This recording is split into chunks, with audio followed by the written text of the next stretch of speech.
my God, we're recording and we're live! Yay! Friday Night Feels! Welcome, Friday Night Feels. I'm licensed mental health counselor Patrick Monette, and I just have to say I'm just so excited to be here.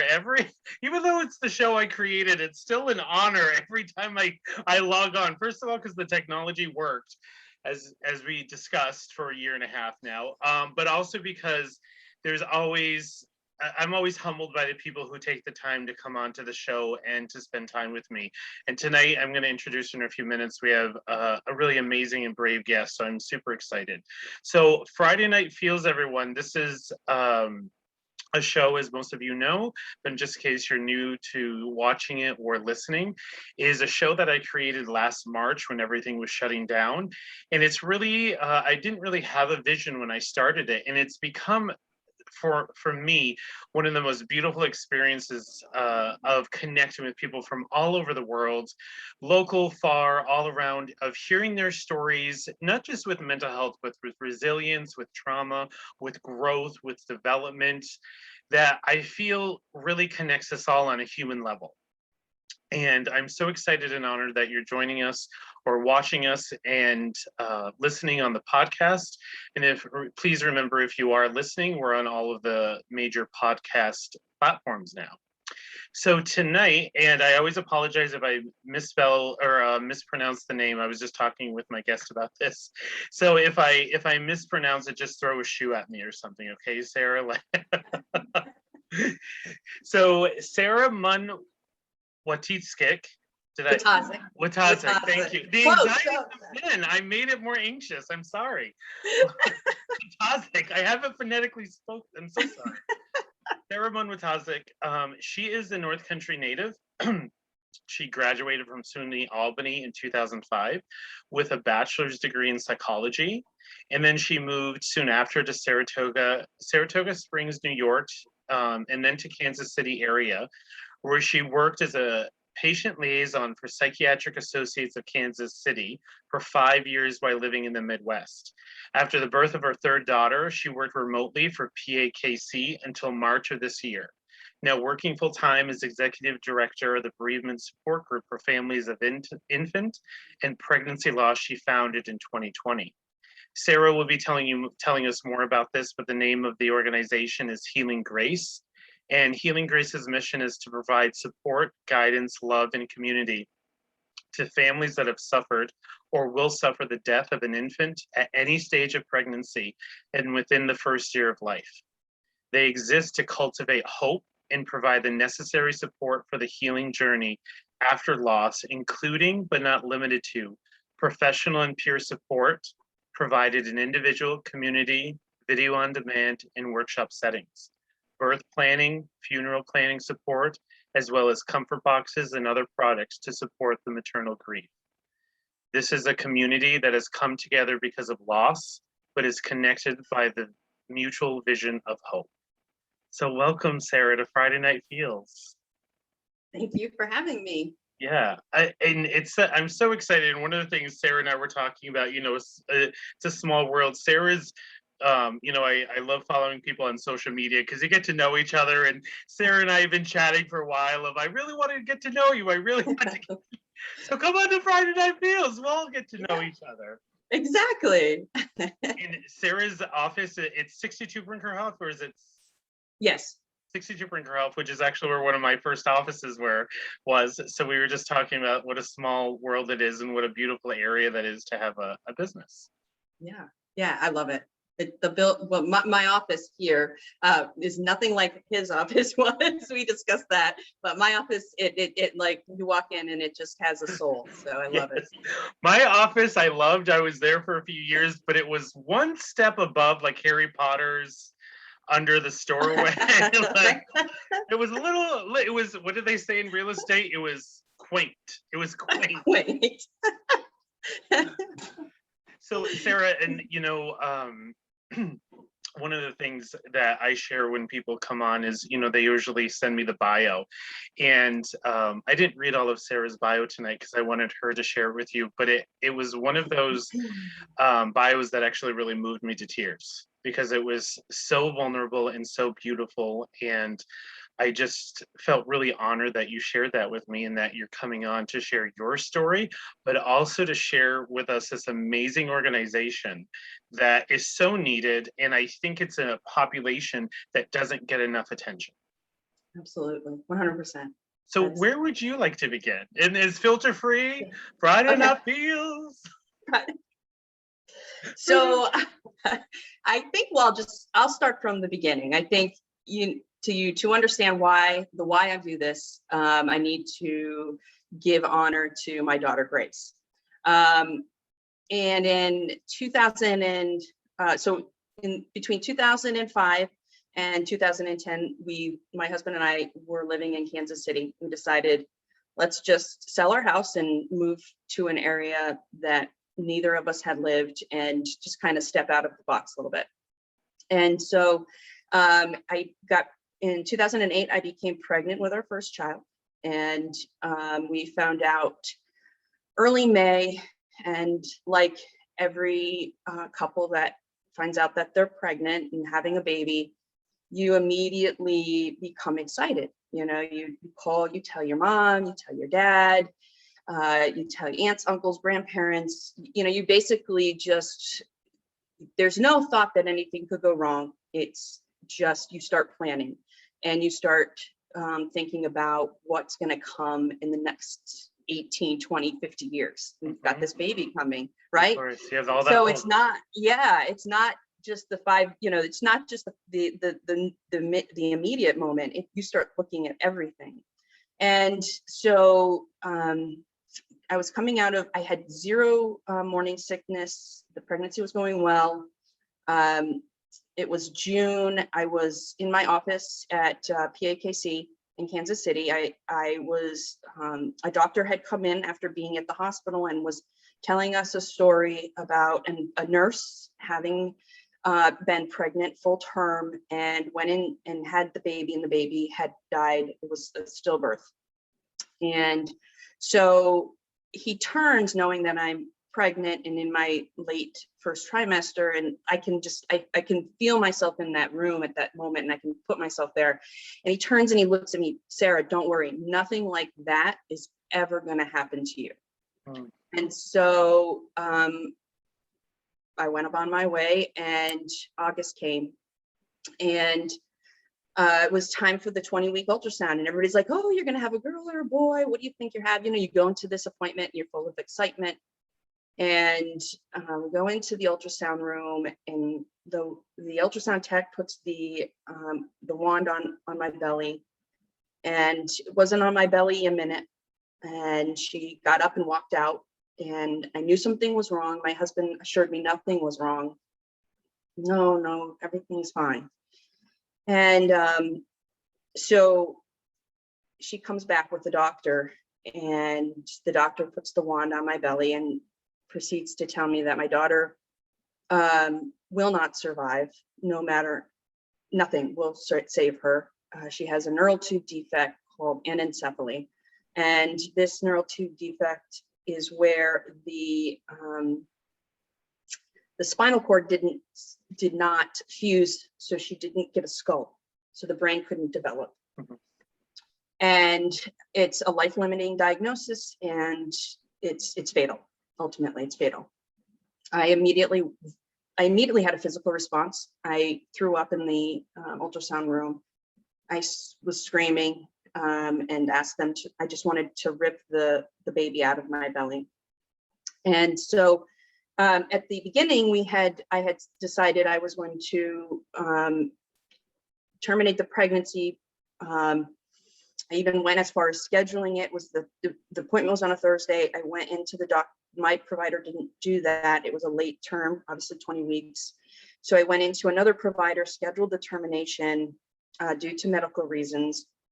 And my husband and I, at the time, so we had a lot of time that weekend. It was scheduled for the following Tuesday, and we prayed, we talked, we called family, and my husband was reading the Bible, and we were raised Catholic, and the mass for the day was anyone who receives reading was like, anyone who receives a child such as this receives God, basically is what it said. And it's Matthew 18:5. And it was in that moment that we realized I was trying to name the baby. I was trying to plan a funeral. And ultimately, when you go through a medical termination, I realized I couldn't do that type of, it wasn't going to work. And so we decided my health was not at risk. The baby there was no pain and the baby wasn't suffering. So we carried her to term. We decided to carry her to term, and we joined Alexandra's House, which is a perinatal hospice in Kansas City. And through that, we met other families that had experienced the exact same feelings, emotions. I mean, it was the same kind, it was different losses, but ultimately we walked the same journey.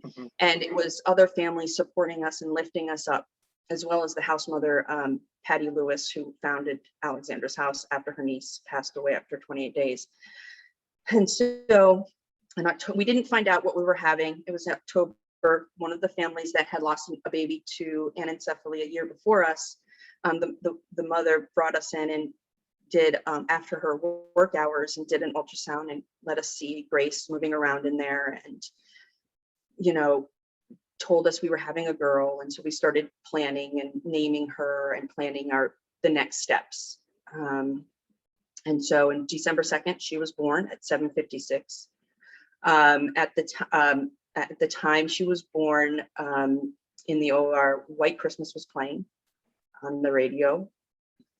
And we soon learned I learned afterwards that actually Irving Berlin actually had an infant son die. And that's when he wrote that song. So there was so many things that happened, and it just felt like we were doing the right thing. She lived for 5 hours. I invited everybody that I knew. My parents were there. My husband's mom was there. Friends, family, all came and held her and experienced and met her. And I wanted everybody to know her as much as I knew her, and feel her and know that she was a real human and she existed. And that was important to me. And so she passed away at about 1 o'clock that afternoon. And, you know, you start the process. Then we held her for a while afterwards. And then at 6 o'clock that evening, we told the nurses it was time for her to go. And so they took her, and they kept her in the hospital until we were discharged, and our journey started. And here we are. And I can't say that the journey started. The journey continues. And the first days of the journey and the first year of the journey are black to me. I really didn't have a lot of good things to say. The first month in my maternity leave, staying home after major surgery because I had a C-section, it was just trying to get by. You know, you wake up and you just stare into existence and to the space. We decided in 6 months later, we did get pregnant again, healthy baby girl. We had her in February of 2010. At that time, we decided we were going to move back. We had no family there, so we moved back here. Right. And we moved back to the North Country, and she was a healthy baby at 10 pounds at birth. And so we came back here, found out there was nothing like Alexandra's House. So I would always talk to people, friends, family, hey, I want one of these things. So I want to do what Alexandra's House does. I want to connect and I want to help people, but I would just talk, nothing really substantial. So I don't know how much you want me to go, because I can go on and on. Whatever you feel like sharing, I'm with you. So so when we moved back, and the years pass, you get a job. I got a job here in Plattsburgh because everything was still paper back then. Right. Right. Isn't that weird to think of, like, back in the day? Yeah. And so taxes and yeah, so I worked locally, and I had another baby in 2013, and happened to want to leave that job. And so I started working from home because PAKC went electronic in 2013. And so here we are working for them. And fast forward to 2019, I ended up having shoulder surgery. And I went to my physical therapy after my shoulder surgery. And my physical therapist was a girl that I graduated high school with, who I really hadn't had a substantial conversation with in like 25, 24 years. And so we connected over the months of doing physical therapy. And finally, May of 2019, I'll tell you, her name is Kate LaValle. She's a local physical therapist. She's on my board. She's a board member.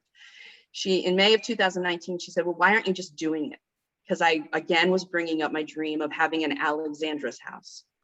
And so in 2019, she said that, and January of 2020, I said, okay, and I hired a business coach, and we became a legal nonprofit corporation in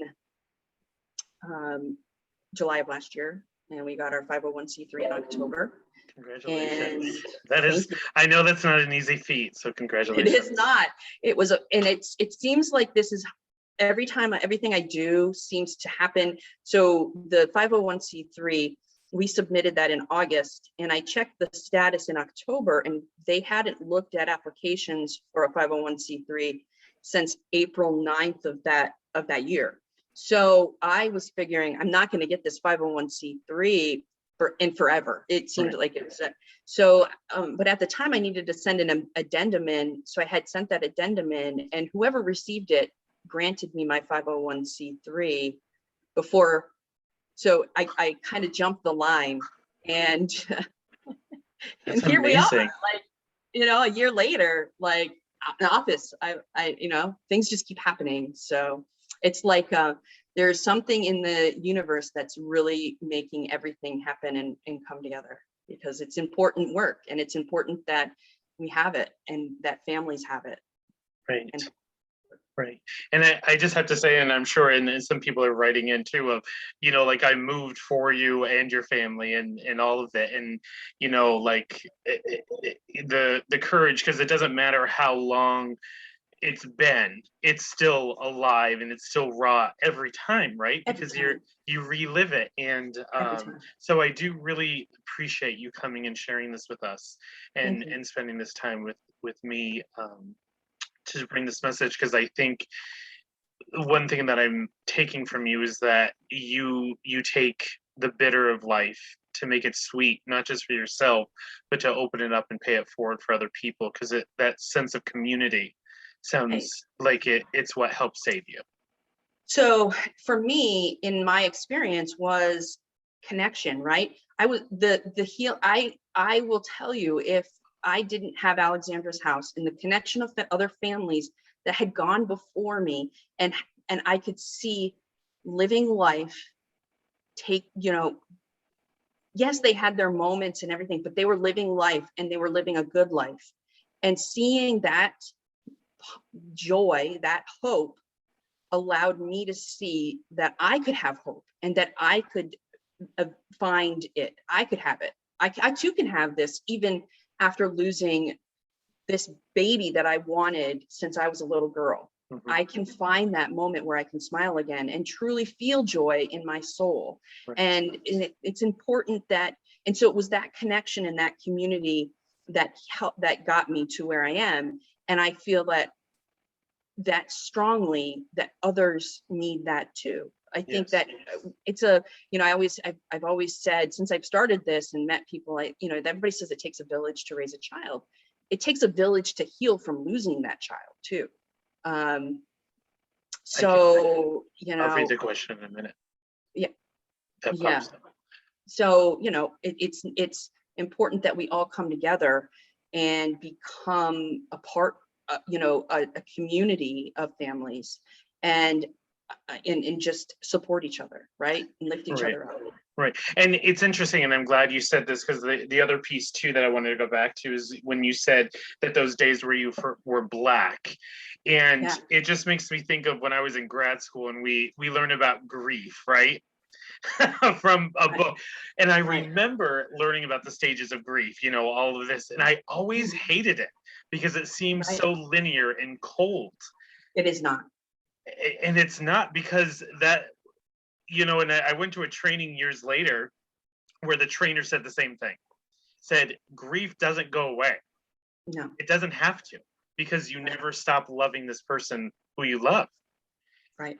But I think other people sometimes get uncomfortable with grief.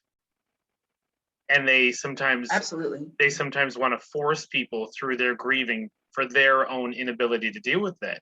And I'm so thankful for you to have that community and in Kentucky, in Kansas, and now you're creating it here to really, I think, challenge that belief of it's okay that I'm grieving and I'm in joy and I have a family and I'm grateful and I might be angry and I still might be sad. I can be all of it.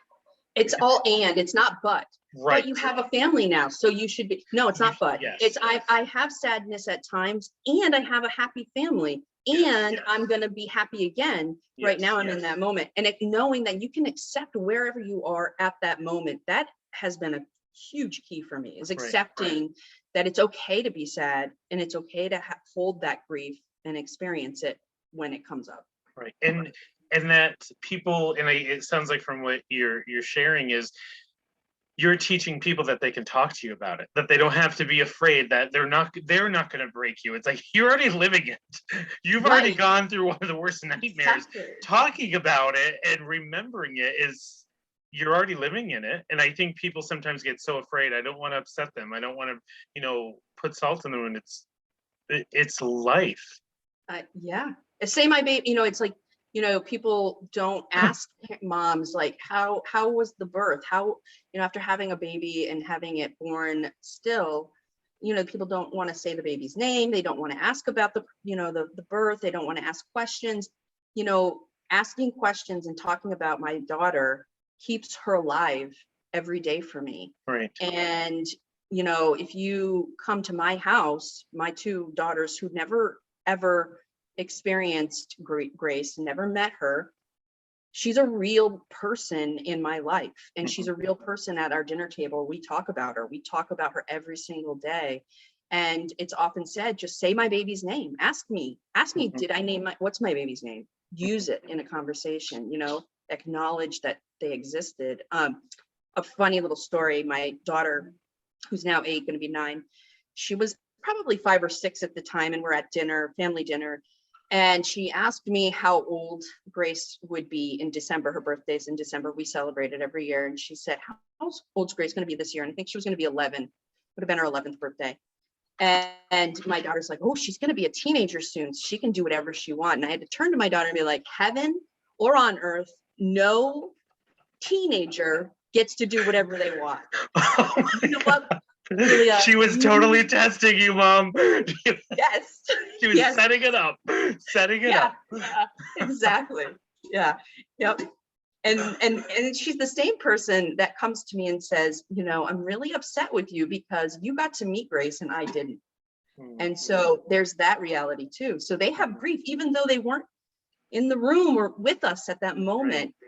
They still experience the loss of not having their older sister. Right. And having that relationship. And that must, you know, I think that's, and I don't want to misspeak here, but the almost jealousy I could imagine sometimes where, you know, she might see someone with an older sibling. It's like, oh man, I wish I could have that. So even though she understands it, I think that's a natural, healthy way of, man, I wish I had that. I think that's part of the grief. Like you're saying, it's okay. It's okay to want it.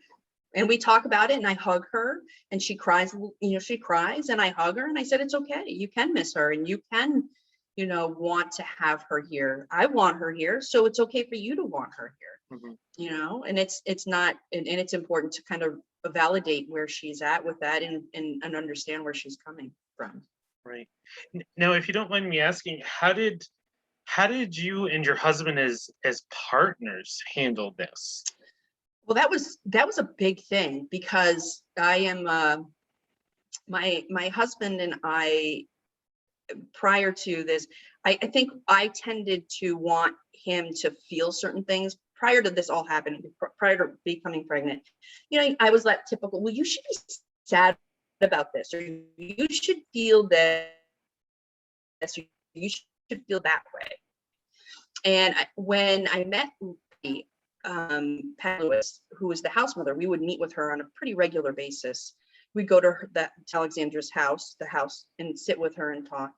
And I can remember one of the very first things I learned, and she said to me, and I can picture the conversation, no matter what, don't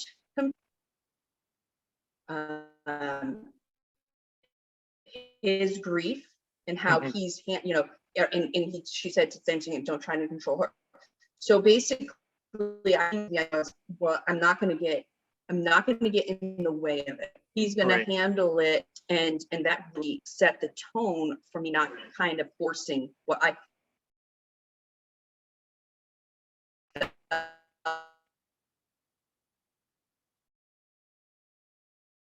felt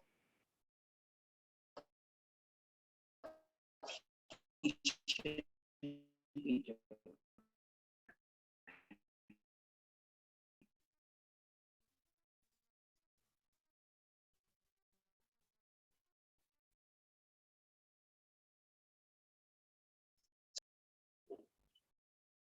There you are.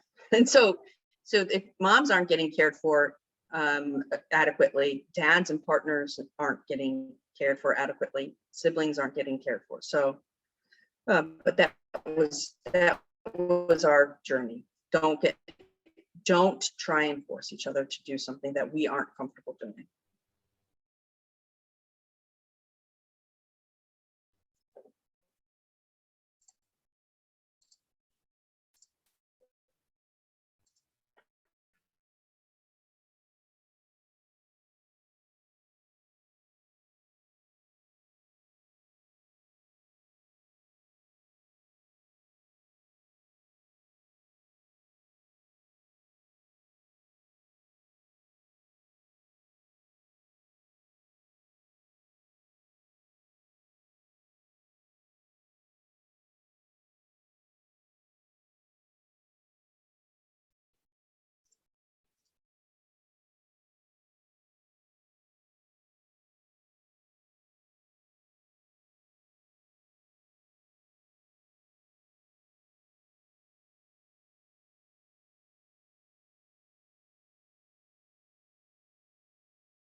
Hello, can you hear me? I can't hear you.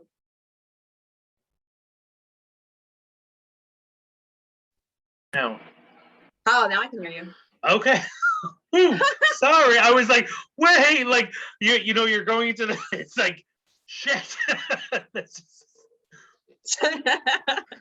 Ooh, thank God it's filter free and Friday night. Yeah, right. So you know, you were saying, you know, that not being able to, what I was able to tell, is not telling your husband how to grieve, not telling him what to do. Which, right.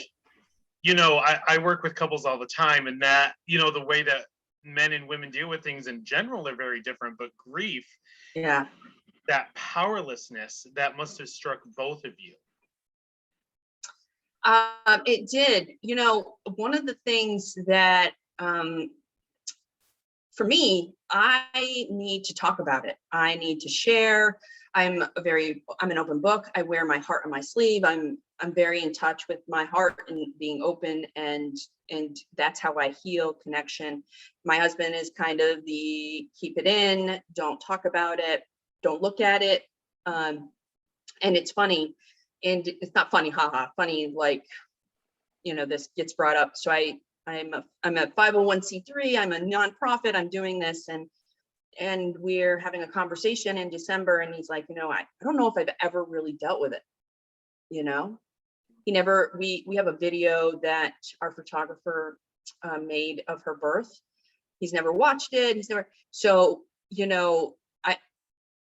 I posed the question, I put it out there that maybe there's something there that he needs to kind of work on, but I'm not going to like say, well, you should do that now, because it's been almost 13 years, but that's his journey. And I can't do that. I'm there if he wants the support and he comes to me for it, but I'm not going to, tell him what he should be doing. Right. And I think that must be so hard for other people, or if, they may not have that avenue, or they don't have Alexandra's house to go and talk about it. And, they have to go to work. They have to go if they have other kids, or they don't, it's the triggers are everywhere. Absolutely. And it doesn't matter, in my opinion, and I could be wrong here, but it doesn't matter how long it's got, you're still going to hit with it, because not only do you have we talk about, at least in my practice, I always talk about the firsts, like the first year, right? The first Halloween, the first July 4th, all of those where you really have to prepare yourself of, this is going to be an ocean wave of pain. Yep. And let's prepare that. And I don't want to say it gets easier, and you can tell me, but you learn how to swim. Well, yeah, I think what for me, when I one of the families told us they take their baby's birthday off every year.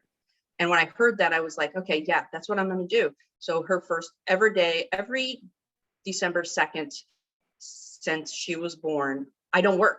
I don't do anything. I do whatever I want. It started out with, for her first birthday, we went and saw a children's movie.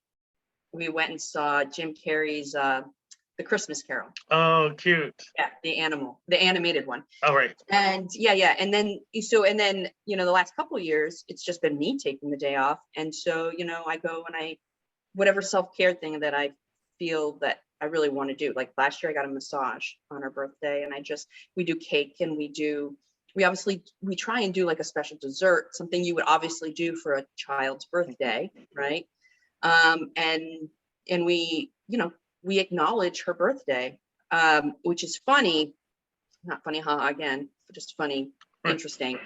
My grandmother, who's from Lime Mountain, she lost a baby in 1951, a few years before my mom was born. And we all knew that this baby died at birth, and nobody knew what had happened. And so, or I didn't know what had happened, but we got diagnosed with it. Grace got diagnosed with anencephaly, and my grandmother's like, so that's what Mary Ann died from. And so the baby that died in 1951, Mary Ann, my aunt, died from anencephaly. She lived 18 minutes. My grandfather got to hold her, name her. My grandmother never got to hold her back in 1951. I think the process was, they didn't know that was going to happen. And so they knocked her out. And then my mom said to me the other couple months ago, well, we celebrated her birthday every year. And I was like, this is information that, Oh, Mom, thanks for showing up. This is good information. I'm like, I can't believe I was like, well, why didn't we ever talk about her? Why didn't we know she had anencephaly? But anyway, I don't even know where I was going with that, but it was just an interesting little sidebar. Those family stories. I know. I guess it's on the line where I felt like I had to celebrate her. I have to celebrate her birthday every year and acknowledge it. Right. So my grandmother did that too, even though she didn't have any support. I can't imagine in the 1950s what it must have been like. Yeah, it's just you move on, right? Yeah. She didn't have Facebook groups. She didn't have, like. There was probably zero mental health. I mean, there was zero. I mean, unless you were in a mental health ward. Right. And then we all know that mental health treatment in the 1950s wasn't what it is today. Exactly. So, it wouldn't have been therapeutic. It would have been more. Anyway, going down that rabbit hole, I just wanted to share, Cheryl had piped that she was saying she's very interested in becoming, and I hope we can get into your organization. She Sure, suffered a absolutely. similar loss and made her own connections. Sarah's created a space that I longed for and felt so alone in my own grief for 13 years. Thank you So for sharing. thank you, Cheryl, for Yes. being vulnerable and sharing that with us. Thank Now, you.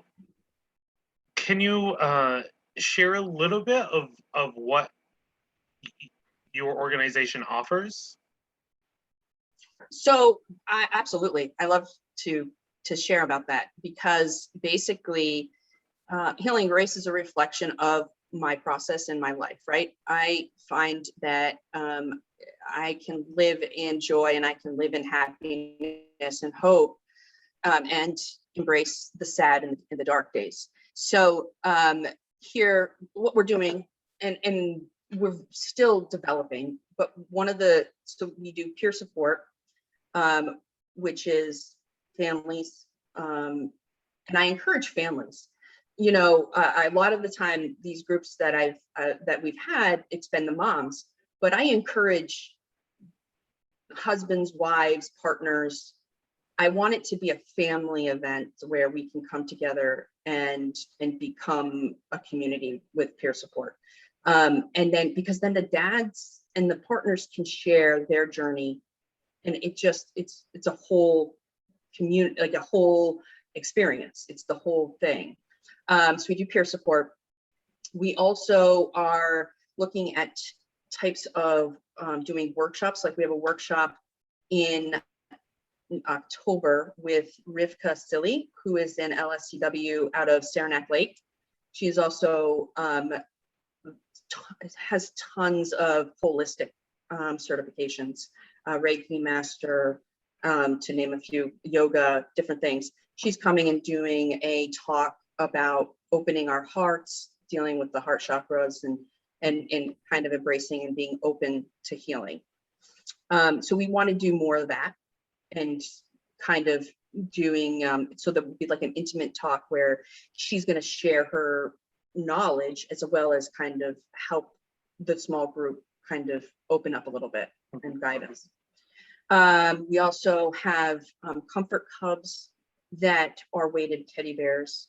We actually work with Tiffany Light, who is one of our moms. She lost Zoe, and she is an ambassador to Comfort Cubs. And so we've connected with her. And so we have comfort cubs that we help. We give them, we have them available for CVPH and other hospitals. We have angel heartbeat bears, which if you get a diagnosis, for example, like we got with Grace, we're able to record the heartbeat and put it inside. Yeah, and put it inside the teddy bear so that they would be able to have that. They can listen to their baby's heartbeat at any time. That is amazing. Yeah, it is. And we just had the consignment sale a couple of weeks ago, where it was a big fundraiser for us, and somebody was selling a Doppler, which is a thing where you can put on your belly and listen to the baby's heartbeat. So I actually bought it for Healing Grace so that we have that available, so families can go home with their family members and do it in the privacy of their home and record the heartbeat. That is amazing. Yeah, that's a couple things there. Do you have a question? Yeah, so if people want to connect with you, like to either connect for these services or to support or to volunteer, like Cheryl was saying, is that something that is possible? Oh, absolutely. I'm here most days of the week. I think our official hours are 8 to 5, Monday through Friday, but I'm reachable through Facebook. I'm reachable through Instagram, our website. You can find my email anywhere. Our phone numbers on all of those pages as well. And anybody who might be hesitant to come to a group, or maybe they just want to connect and they're not ready to do a group, but they want to connect and just see what we're doing. Come and see me. I am here. I want to meet you. I want to be with you. I want to sit with you. I want to feel with you and help you any way I can. And that leads me into, I'm working with other providers, mental health providers. I'm trying to develop a list of providers, mental health providers that will take referrals from us. So I've set up, I'm working with a couple OB offices. I want to expand that to other offices, whereas they're able to kind of refer and call us up, refer. So it takes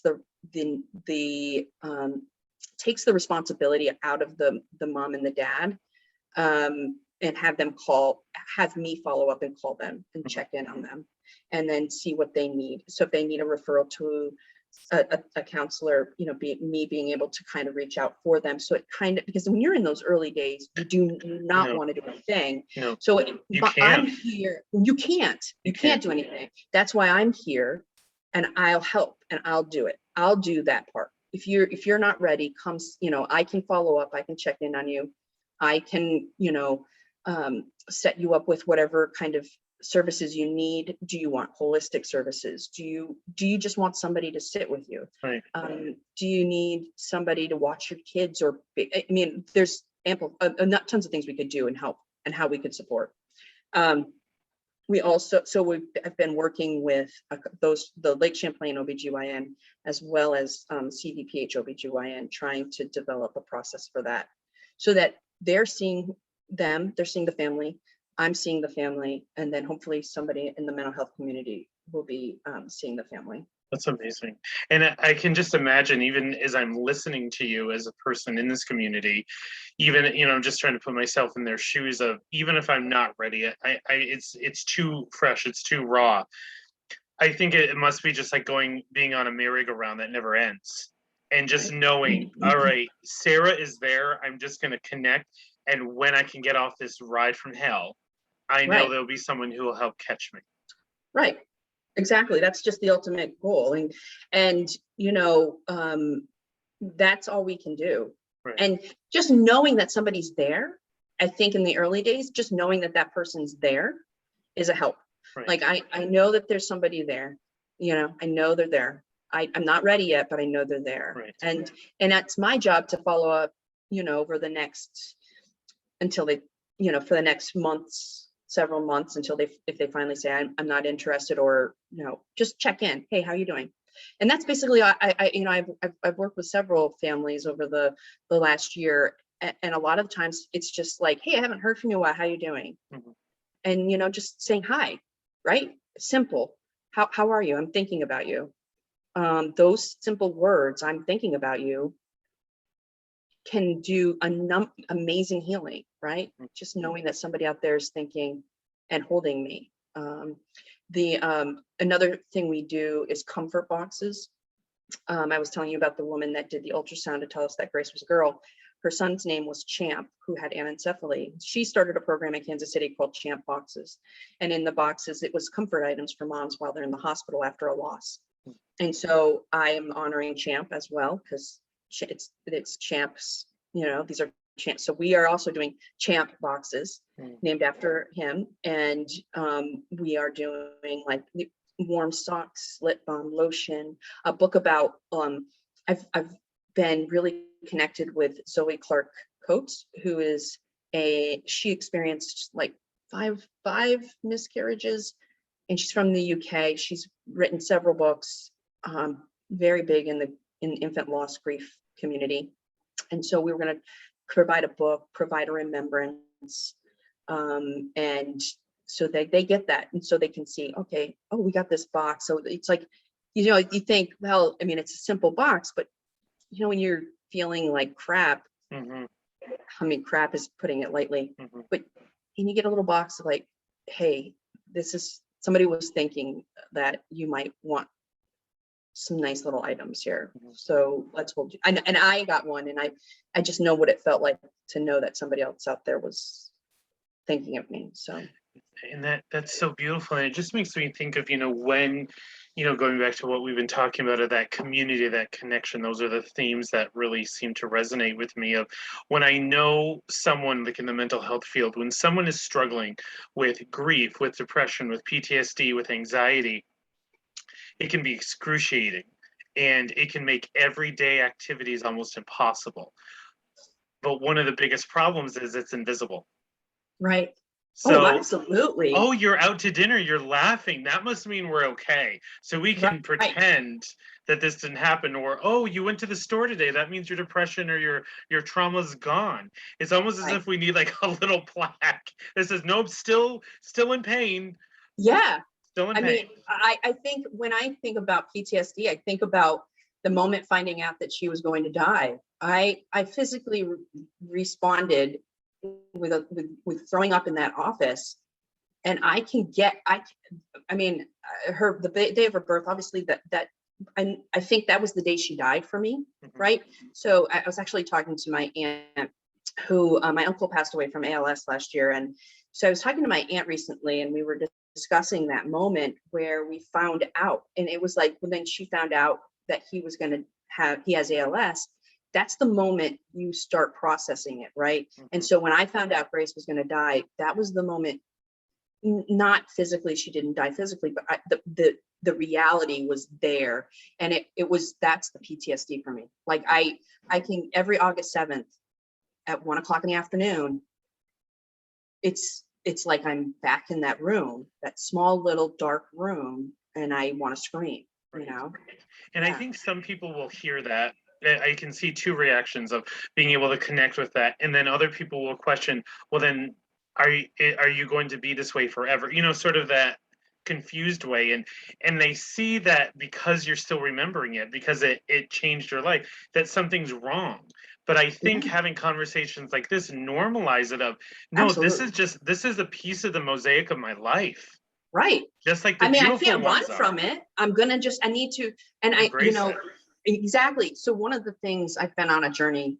I mean, I think the last few years, especially with starting Healing Grace, I've been on a journey myself, and a lot of self-discovery, and realizing that, you know, it's not, I have this whole, growing up, I had this whole idea of black and white, good, evil, bad, good, you know, I don't want to be a bad person. I'm the good girl, right? And so, you know, you run from the bad and you just want good. Well, the problem is that the bad's still there. You can't run from it. So you need to embrace it, accept it, love it, give it what it needs, go through it, because I know I'm going to survive on the other side. Right. As horrible as it is, as horrible as I feel when I think and I put myself in that day, on that August 7th day, I survived it. Right. I got through it, and I didn't die that day. I mean, I guess I did a little bit, but I'm here and I'm smiling. And so I just need to sit in it. And it's not a bad thing. It's sitting in the sadness is part of it. And sometimes sitting in the sadness connects me to her, and kind of keeps it real a little bit. And you want to keep it real because you don't want her to go away. Right. And so when the real feeling it, then did it ever even happen? Right. And I feel, you know, I can think of a time where I was going through a really rough thing where, you know, one of those moments where it breaks you as a person, and you're trying to put everything together, and you're if you believe in God, you're angry with God, or you don't understand, or everything you believe in is questioned. And I remember this one time, there was just this voice of, but is this going to help you help someone?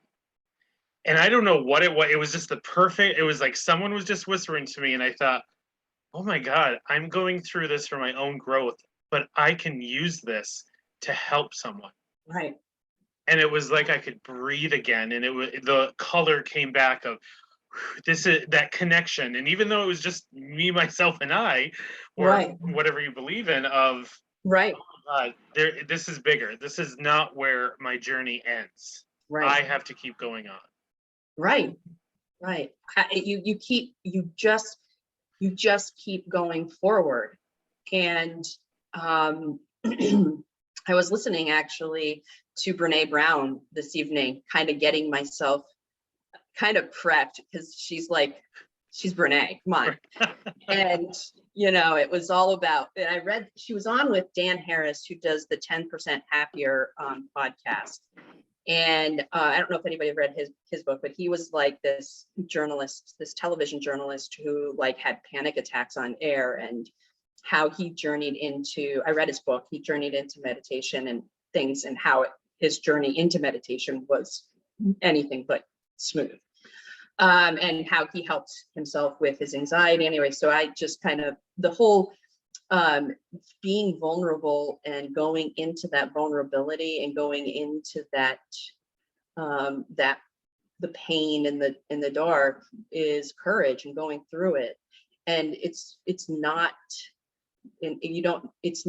it's important to not be afraid of it. Mhm. And, going through it is courageous, and going through it with others is just smart. Right? I mean, it just makes sense to me. When I finish talking about grace and I connect with another human being, I might cry for a good 15, 20 minutes, but at the other side of that, I feel like, oh man, I might have helped them. Mhm. I know I helped myself. So Right. somebody was helped, And someone else feels less alone, Right. because that loneliness is dangerous It when is. we're not when we're and what I see with couples specifically is when the couples can't talk about it at all, that Right. kills the relationship, because then Absolutely. I'm drowning, and you can Right. process it the way you want, but I can't even reach out to you. Right. Right. And then And blame comes in and all of that of right. And assuming that they should also, what kills, and I might have experienced this, but assuming that that person knows what you need instead of having clarity of message, right? And one of the things I've learned, my husband and I have been married 21 years, and I would have to say the last few years have been the best of our marriage, especially last year. And one of the things I've learned was clarity. So when I'm going through moments, clearly saying, this is what I need from you. I need these things from you. This is what helps me. Mhm. I understand what and then he has been able to say, all right, this is what I need. Mhm. And so being clear, open, and not getting upset when we say what we need. Like, well, that's not what I want to give you. I want to give you this, right? This is what I feel comfortable with. I think I know what you need. F the heck out of whatever you need. This is what I want. This is what I think you need, and this is what I want to give you. And then not only are they not getting their need met, then they're feeling rejected, and then it's just like, exactly. All right, exactly. I'm just not going to tell you anymore, and then right. I'm just going to take my toys and go home. And my husband's the fixer, and so he's like, well, maybe you should do this. No, I don't want the fix. I want you to say, okay, what do you need, and then listen to what I need, and then or just listen. And it's funny because with men, and I'm not trying to be stereotypical here, but with our fixers, they undervalue how important it is to be present. They want to fix something, they want to do something. This is what it is. Right. Yeah. This is what it is. This is what is going to fix it, of you just being there. They just need you. They just need you. I don't need you to say a thing. Half the time I wish you wouldn't say a thing. Half the time I just want you to just sit in the room and listen to me. He's not watching tonight, is he? This is just you and me. He probably will. It's nothing I haven't already said to him. He's very aware. I love this. Well, and he's probably just as nervous as your little one becoming a teenager now. He's like, now I am seeing what I've come into. She's already thinking she's gonna rule the roost. Yeah, right. She thinks she does already. So I just want to share a couple messages from in the Facebook where Catherine and Elizabeth are supporting you and saying, blessing your family, and how powerful your story is, and how thankful they are that you came in and are sharing this with all of us. Maureen is congratulating us on our conversation and supporting us. Talking about the invisibility thing is really important. One of the other pieces too through this conversation that you touched on a little bit is in this work, and I'm not sure if Healing Grace deals with this, but the people who have other infertility issues, who can't have babies. Like you said, like someone who's lost, who can't carry a pregnancy to term, and because those are all traumas that I don't think we give enough light to. We don't, and ultimately, I would love to support them, and I think down the road, I would love specialization. I think people that experience infertility have experienced loss. It's infant loss. I mean, many of them go through multiple miscarriages, repeated disappointments, and And I follow several accounts on Instagram that kind of address that issue. And I would love for Healing Grace to offer groups that would be specific to that, right? And I would love a healing circle where we can come together, women that experience miscarriages can come together and have a healing circle and have a facilitator and sit and kind of process it. Because ultimately, we all have a loss, right? And we've all experiencing grief. Somebody who experiences stillbirth has a little bit different experience than me, knowing I'm going to lose the baby, and I'm carrying the baby to term, versus somebody who's had multiple miscarriages. So we can all come together and help each other heal, but we can also create different groups where it's very like specialized or unique to their exact loss. And so making programs that will fit those individual needs, as well as the cumulative need of all of us. Now, one thing that I'm wondering, and people might ask that, is there a fee to your services? Are there costs? It's a non-for-profit, so how would that work, just in case they might have limited resources? So at this point, I have charged nothing for any of our services. There is sustainability also is a key for us. So we are looking at different types of programs that we might ask for a donation to participate. But I also know the financial, the economics of our world right now. And so I also I want to develop a foundation separate to Healing Grace that would help families. And these are all things that I'm in the process of working with. So I'm meeting with like a financial planner to develop this, to develop the foundation where, if we have a service that they want to participate. And this is another thing. So say you're looking to make a financial donation, you could make a donation in the name of a family or member, and say, put this towards a service, right? And so you can specify where that donation goes. So if there's a service that we offer and the family can't afford it, well, somebody's made a donation for that fee and it's covered.